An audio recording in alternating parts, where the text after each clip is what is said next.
Hey, what's up? Thanks for clicking. This video we're going to be talking about some upcoming stuff as well as the new patches came out, 3.2.4. Let's check out what we got here. So to start things off for the winter event, it starts on the 20th, just a few days away. We're going to have the typical 3 portraits, 3 frames, and then 3 unique skins, premium skins. They're going to be for Mummy, Succubus, and Thor. Now these guys can already be seen in-game, so go ahead and check them out to see which ones you like. Now with the new patch came the new chat stuff. We're going to look into that a little later in the video, but I'm sure you guys have already seen me mess around with it. And here we are, Season 48. This represents the last Hunter that Boombit's going to be releasing on a monthly basis. It's a very sad day. Unfortunately for us, the new Hunter, Centipede, is also amazing, so they couldn't even leave us on a low note to make us not miss the new Hunters coming out all the time. Now, they did confirm that they're going to be releasing Hunters just in the future in general, so this won't be the last Hunter added to the game, but unfortunately, no more monthly reveals. Now, the new Hunter Centipede is actually based on the old Snake games, where the more he ate, the longer he would get. In this game, it's kind of like Death Fest, Life Fest, things like that, where every kill makes him a little bit longer. Now, in the old Snake games, the whole point was to not run into your body. This guy, however, when he becomes awakened, you kind of want to specifically run into yourself. And we'll get into more details on that when the Hunter comes out, and we'll showcase it. So here's what his model looks like in game. I'm not exactly sure what I'm allowed to share with everybody before he comes out, but I just figured I can at least give you a little sneak peek of how he looks in game and how long he can actually get. And yeah, he's definitely a centipede. Use code and he gets subscribe. Long. Hit subscribe. Press the like button. Use code Vigo. Use it. Like Subscribe. you know you want to subscribe. Use code Vigo. Subscribe. Use code Vigo. You must subscribe. And kill the Malaysian Prime Minister! Sorry. Please use code Vigo. Appreciate it. All right, and our pets. So, as I said earlier, they're going to be moving away from the monthly Hunter release, and they're going to be replacing it with pets. Just in case you're not familiar, what they're going to be doing is they have 6 families of pets. Those will be birds, canines, dragons, felines, insects, and rodents. They plan on releasing 1 pet each month, and then they'll rotate through the 6 families, so that at the end of 6 months, you'll have 1 of each, and then they're just going to repeat the cycle. And I did read that they plan on matching this cycle a total of 4 times. So by the end of 2 years, we'll have a total of 4 pets from each class.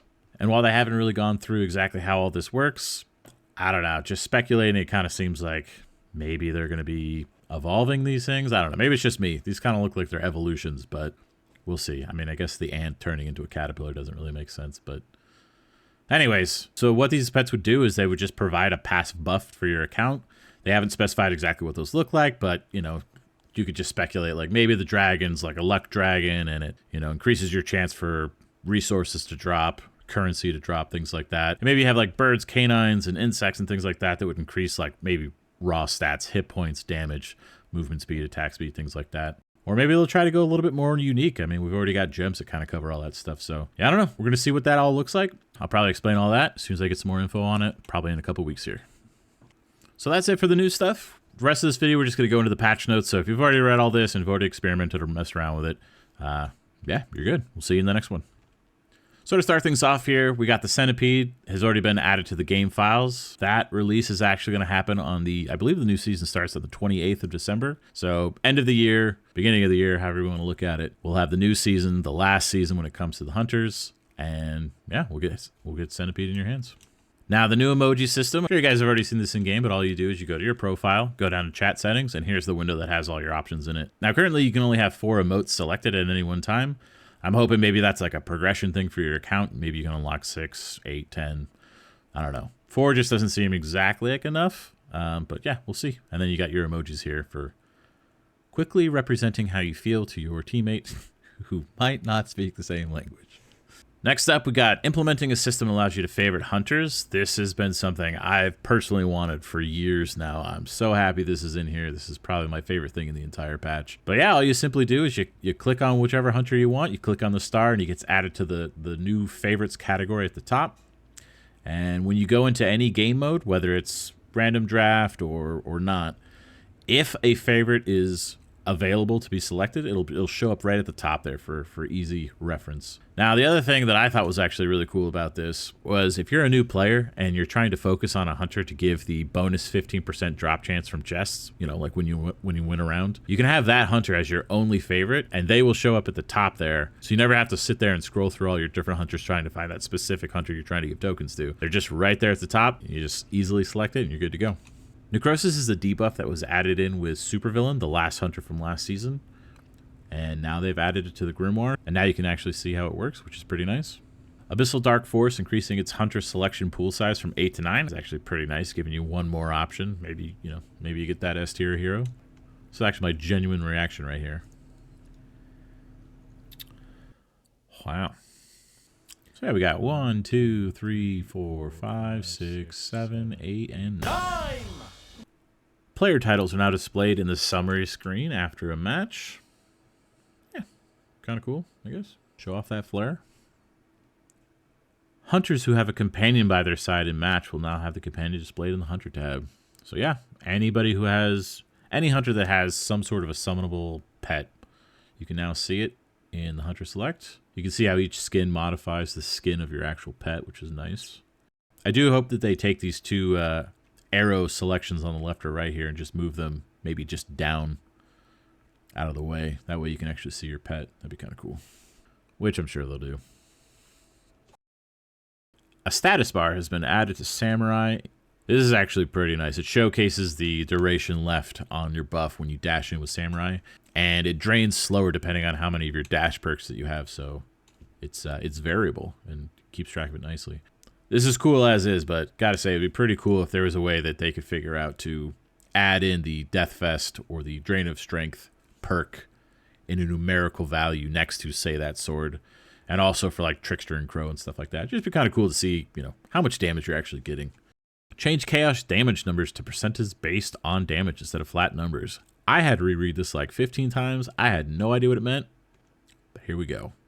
What it simply means is when you're playing Chaos, the damage values in the upper right-hand corner used to be static numbers. Now they're percents, just like the other game modes.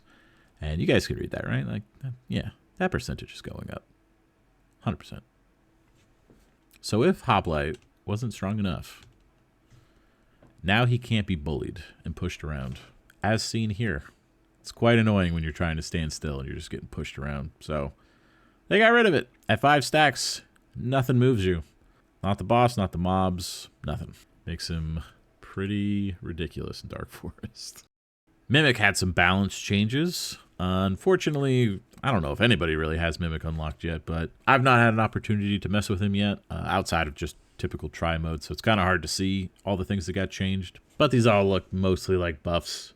One of the big things, digestion increased from 1% to 2%, so when you get done consuming something, your stats will now increase by 2%. That's pretty cool. Again, haven't played with them, so I'm not really too sure how many minions you're going to be consuming over the course of a match, but still pretty nice. So nice, in fact, they banned him from Undead Grounds, so I guess he's good. Lightning and Ignore Resist enchantments for Dark Forest gear, when ranked up, now increases its range. Unfortunately, the Grimoire entries haven't been updated to represent, how many yards these increase. But, with any luck, we'll all turn into Zeus's. Just be able to spawn camp the map. Grim Reaper's Death Strike attack damage bonus has been increased from 1 to 10. So yeah, he was already the king of co-op mode. Now he's even more of a king. It's actually kind of interesting because he's doing so much more damage at the low levels. He's kind of outright killing mobs with his damage, so he's not getting as many death strikes per minute, which maybe in the long run hurts him a little bit, but yeah, he's just doing so much damage now that he's better than ever. So feel free to keep using him right before you go to bed. Sniper now considers distance perks as unique perks, but also distance gives them slightly less range, which is interesting. Now, a unique perk is simply a perk that is unique to that hunter, obviously. Now, each hunter seems to have a different chance for their unique perks to show up. In this example, Papa Kicks is talking about Skullmaster, and yeah, absolutely, we all know the Skullmaster, when you use him in the first few levels, you have everything and you're good to go. But then the inverse of that, when you're using somebody like Torment or something like that, you just can't seem to get enough of his special perks. So yeah, they're all variable and all different. So when I was testing Hunter, the distant perk seemed to be showing up well enough. Absolutely. One of the things I thought was interesting though is that distance perk for Sniper still says 2 yards, which is what it says for everybody else as well. And Sniper's passive still says Sniper gains 150% benefit from the distance perk. So something there needs to change, obviously. I'm sure that'll be addressed in a hotfix. And we got some changes to the Abyssal Dark Forest mini bosses. The Huntalisk now only stacks 1 poison per hit on you, which is great. Makes it a little bit easier. And once you get Huntalisk's buff, you now get an extra 5 poison stacks on hit, which is nice. Now with those changes, the Huntalisk, they're actually removing the poison buff stacking from Wolf. That was actually planned and discussed about a month ago. Now that Huntalisk has been reworked, they're just removing it from Wolf completely, which is what we expected. Grim Reaper, on the other hand, has his Death Strike damage increased to 35. Once you have Grim Reaper's Death Strike perk, you'll now get 35 damage per kill, which is pretty nice. And it looks like they've implemented a speed cap to all the hunters. This is good and bad. This is great because we're not going to go zooming off the corner of the map anymore and get lost outside the world. Bad if you're a Minotaur main. RIP. Unplayable. And last big one, Wizard now adds 1 stack of fire for each bigger explosion perk. So as I show here, I'm just kind of picking all the bigger explosion perks that I can. And I'll slow it down here so you can actually see. I've selected a total of 7 bigger explosion perks. I started with 2 fire stacking at the beginning of this at level 1 because I had a bigger fire explosion to start with. So I have a total of 9, which as you can see, if you can do that math real quick, the fire stack is going up by 9 each time, so that's kind of cool. And then last but not least, we just have a bunch of fixes. And I skimmed through all this stuff and there wasn't anything too, game defining, changing, revolutionary, just a lot of good solid fixes. So go ahead and check them out. And that does it. That's the patch. That's gonna be the last patch for the year 2024. And I'm sure we'll be getting some nice juicy tidbits coming up here when it comes to pets. And then obviously we got Centipede coming out at the end of the year / beginning of the year. So yeah, January's looking pretty good. And yeah, that's it. Thanks for watching. I'll see you around.